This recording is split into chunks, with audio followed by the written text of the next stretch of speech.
Bismillahirrahmanirrahim. Assalamualaikum warahmatullahi wabarakatuh. Waalaikumsalam Waalaikumsalam warahmatullahi warahmatullahi wabarakatuh. wabarakatuh. Halo, selamat pagi anak-anak. Semoga dalam keadaan sehat semua ya. Nah, sebelum kita mulai ke pembelajarannya, Ibu mau kita berdoa terlebih dahulu ya. Berdoa dimulai. Berdoa selesai. Nah, terima kasih anak-anak sudah hadir ya. Sepertinya semua murid hadir semua ya. Nanti kalau ada yang sakit boleh konfirmasi ke Ibu. Nah, jadi sebelumnya pertemuan kemarin kan kita udah bertemu. Ada yang masih ingat nggak sih pertemuan kemarin kita membahas apa? Saya Bu, Boleh Joy dijawab. kita belajar tentang dasar-dasar desain grafis Bu. Ya, betul banget ya. Jadi kemarin itu kita belajar dasar-dasar desain grafis. Nah, apa aja sih tujuannya? Jadi kita itu bisa memahami dan menerapkan prinsip-prinsip atau dasar-dasar desain grafis itu sendiri ya teman-teman.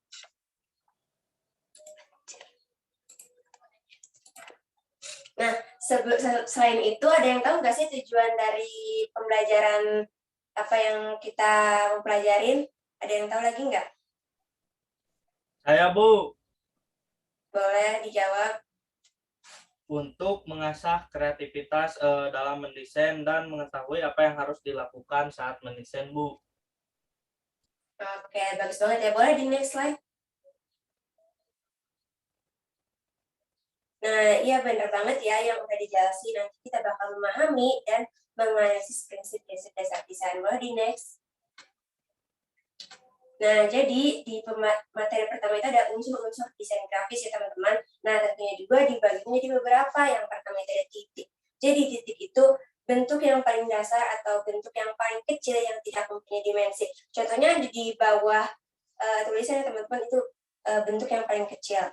Lalu yang kedua itu garis. Jadi garis itu jadi kumpulan dari titik-titik. Misalnya kalian bikin titik-titik banyak itu kalau disambungin menjadi garis. Itu contohnya ada di bawah ya teman-teman, kalian bisa pahami lebih lanjut. Lalu yang ketiga itu ada bidang. Jadi bidang itu kumpulan garis, satu garis yang saling bertemu, misalnya tuh membentuk sebuah dimensi atau sebuah ruang, sebuah bentuk lah pokoknya. Jadi ada lingkaran, ada persegi panjang, jajar genjang, segitiga, dan masih banyak lain contohnya ya teman-teman. Oke, kalau di next. Nah, lalu materi selanjutnya itu ada unsur-unsur desain grafis tentang warna. Jadi kalau Ibu tanya warna itu ada berapa, pasti kalian banyak yang tahu, pasti jawabnya ada banyak Bu. Iya emang benar ada banyak, tapi warna itu dikategorikan menjadi dua kategori. Yang pertama ada warna CMYK atau yang karena timbul karena sinar, dan yang kedua itu ada warna maksudnya RGB itu adanya karena pantulan sinar, dan CMYK itu karena adanya unsur tinta. Jadi kalian bisa pahami lagi. Nah, jadi RGB itu berbentuk yang digital, tapi kalau CMYK itu bentuk yang dicetak. Kalian bisa lihat contoh seperti ini teman-teman. Ini pengaplikasian atau bentuk dari produk multimedia di bidang cetak ya. Ini bakal berguna banget. Nah, lalu yang kelima itu ada tekstur. Jadi tekstur itu sebuah karya atau seni yang dinilai dengan cara dilihat atau bisa diraba kalau misalnya ada senyata. Tapi kalau misalnya nih, kalian lihat poster dokumenter deh, jadi biasanya pakai temanya itu tema ada tekstur-tekstur kertas robek atau kertas yang dibakar, itu termasuk dari unsur-unsur desain grafis bagian tekstur. Oke, boleh dilanjut, next slide. Nah, sebelum itu Ibu mau tanya nih, siapa lagi sih yang mau nyoba contoh dari warna RGB produk multimedianya? Ada yang bisa jawab? Nanti Ibu kasih poin deh. Ibu, Boleh dijawab. gambar RGB itu gambar kayak soft file-nya gitu, Ibu. Misalnya kayak infografis, poster kayak gitu, Bu. Nah, pinter banget ya anak Eva, bener banget. Jadi kalau RGB itu yang berbentuk digital dan tidak dicetak. Nah, coba Ibu mau tanya produk multimedianya dari warna CMYK, ada yang tahu nggak? Ada yang bisa jawab? Saya Bu mau coba. Boleh.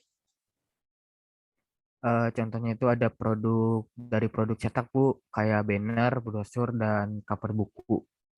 Ya, bagus banget ya teman-teman.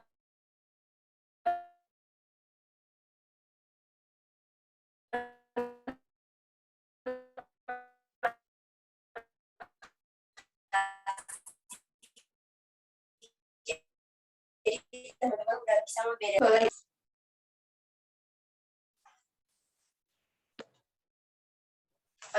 Maaf, Nak Joya, bisa di next slide. Oke, jadi yang pertama itu ada apa ya? Kesatuan. Nah, misalnya kesatuan itu atau keselarasan lah dari sebuah desain. Kita ambil contoh misalnya kita bikin desain, kita harus menggunakan color palette yang warna. Jadi menjadi satu kesatuan. Jangan pakai warna yang tabrakan, itu membuat desain kita itu tidak bagus ya teman-teman. Oke, yang kedua itu ada proporsi atau maaf, yang kedua itu ada keseimbangan. Misalnya dari keseimbangan itu membuat desain itu terlihat lebih menarik, lebih nyaman untuk dilihat ya. Lalu yang ketiga itu ada proporsi. Nah, kita ambil contoh, kita membuat bagan. Jadi ada judul, ada bagan, ada anak bagan. Jadi si elemennya itu di proporsinya harus sesuai dengan apa yang kita buat. Jadi tidak boleh sama-sama semua. Harus ada yang berbeda, mana yang besar dan mana yang lebih kecil. Seperti itu ya teman-teman. Oke, bisa di next slide. Nah, lalu yang keempat itu ada ruang. Jadi ruang itu apa sih? Jadi ruang itu ya ruang. Jadi misalnya saat kita bikin satu kanvas, satu desain. Nah, jadi di satu desain itu kita nggak boleh diisi dengan tulisan semua, diisi dengan elemen-elemen tambahan semua. Jadi harus disesuaikan supaya si desain itu, si informasinya itu mempunyai nafas di itunya tuh di kanvasnya. Jadi nggak melulu harus diisi semua, jadi harus ada ruang kosong ya teman-teman. Oke, selanjutnya itu ada irama. Jadi irama itu memberikan keselarasan atau memberikan ya dari semua itu pokoknya akan memberikan feedback yang bagus juga dari si pembacanya. Jadi bakal semua dari unsur-unsur desain serta prinsip-prinsip desain, jika kita terapkan di desain kita, akan menerapkan desain yang sangat bagus, informatif, komunikatif, dan mempunyai ketertarikan sendirilah dari sebuah desain tersebut ya teman-teman. Nah, apa sih output yang kita bakal dapetin? Kalian bisa tahu apa aja yang harus kalian lakuin, apa aja harus yang kalian jangan lakuin dalam membuat desain ya teman-teman. Oke, Ibu udah kasih tugas di Google Classroom, semoga kalian pahami dengan tugasnya. Jika ada yang ditanyakan, boleh tanyakan sekarang atau nanti ya teman-teman. Nah, oke, jadi kesimpulannya itu ada beberapa ini ya, unsur-unsur desain. Yang pertama ada titik, garis, bidang, warna, serta tekstur. Nah, jadi yang kedua itu ada, kita belajar tentang prinsip. Dibagi menjadi 5, ada keselarasan, proporsi, ruang, dan prinsip. Itu sangat penting ya teman-teman, apalagi kita jurusan multimedia. Oke, mungkin cukup sekian dari saya. Kurang lebih mohon maaf. Wassalamualaikum warahmatullahi wabarakatuh. Terima kasih.